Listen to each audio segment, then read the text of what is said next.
Bonjour à toutes et à tous, c'est Arca. Aujourd'hui, on se retrouve dans la 11e partie du cours sur la trigonométrie. Aujourd'hui, nous allons nous intéresser aux limites trigonométriques. Rentrons maintenant dans le vif du sujet. Donc nous allons faire la démonstration de limite lorsque x tend vers 0 de sinus x sur x est égal à 1. Donc on prend x appartenant à l'intervalle ouvert 0 pi sur 2. Donc avec le cercle trigonométrique, on en déduit que l'aire A de cette section de cercle est entre l'aire du triangle AOB et l'aire du triangle COD. Et l'aire de AOB est égale à 1 demi de sinus x fois cos x. Et A est égal à x sur 2, avec x l'angle. Et l'aire de COD est égale à 1 demi de tangente de x. Donc on a 1 demi de sinus x fois cos x qui est inférieur ou égal à x sur 2, qui est inférieur ou égal à 1 demi de sinus x sur cos x. Ce qui équivaut donc à sinus x fois cos x est inférieur ou égal à x, qui est inférieur ou égal à sinus x sur cos x. Ce qui équivaut donc à cos x est inférieur ou égal à x sur sinus x, qui est inférieur ou égal à 1 sur cos x. Ce qui équivaut donc à cos x est inférieur ou égal à sinus x sur x, qui est inférieur ou égal à 1 sur cos x. Or, limite lorsque x tend vers 0 plus de cos x est égal à 1. Et limite lorsque x tend vers 0 plus de 1 sur cos x est égal à 1. Donc d'après le théorème des gendarmes, limite lorsque x tend vers 0 plus de sinus x sur x est égal à 1. Passons maintenant à la seconde partie de la démonstration. Donc on prend cette fois x appartenant à l'intervalle ouvert moins pi sur 2, 0. Donc on a toujours A entre l'aire du triangle AOB et l'aire du triangle COD. En revanche, l'aire du triangle AOB est égale à moins 1 demi de sinus x fois cos x. Et A est égal à moins x sur 2. Et enfin, l'aire du triangle COD est égale à moins 1 demi fois sinus x sur cos x.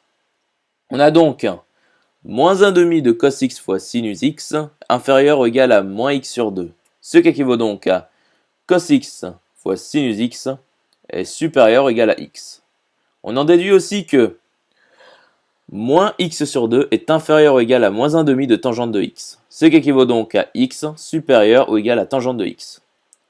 Donc on obtient tangente de x inférieur ou égal à x qui est inférieur ou égal à cos de x fois sinus x. Ce qui équivaut donc à 1 sur cos x inférieur ou égal à x sur sinus x qui est inférieur ou égal à cos x. Ce qui équivaut donc à 1 sur cos x est inférieur ou égal à sinus x sur x qui est inférieur ou égal à cos x. Or, limite lorsque x tend vers 0 moins de cos x est égal à 1.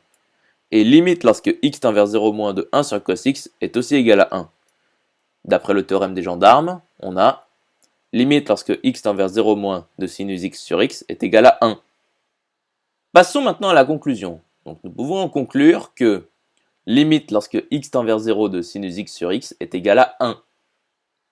Démontrons maintenant que limite lorsque x tend vers 0 de cos x moins 1 le tout sur x est égal à 0. Donc, pour tout réel x non nul, cos x moins 1 le tout sur x est égal à cos x moins 1 fois cos x plus 1 le tout sur x fois cos x plus 1. Ce qui est égal à cos carré de x moins 1 le tout sur x fois cos x plus 1. Ce qui est égal à moins 1 moins cos carré de x le tout sur x fois cos x plus 1. Ce qui est égal à moins sin carré de x, le tout sur x fois cos x plus 1. Ce qui est égal à sinus x sur x fois moins sinus x sur cos x plus 1. Or, limite lorsque x tend vers 0 de sinus x sur x est égal à 1. Et limite lorsque x tend vers 0 de cos x plus 1 est égal à 2. Et limite lorsque x tend vers 0 de sinus x est égal à 0. Par opération sur les limites, limite lorsque x tend vers 0 de cos x moins 1 le tout sur x est égal à 0. J'espère que cette vidéo vous aura plu et vous sera utile. On se retrouve dans la deuxième partie.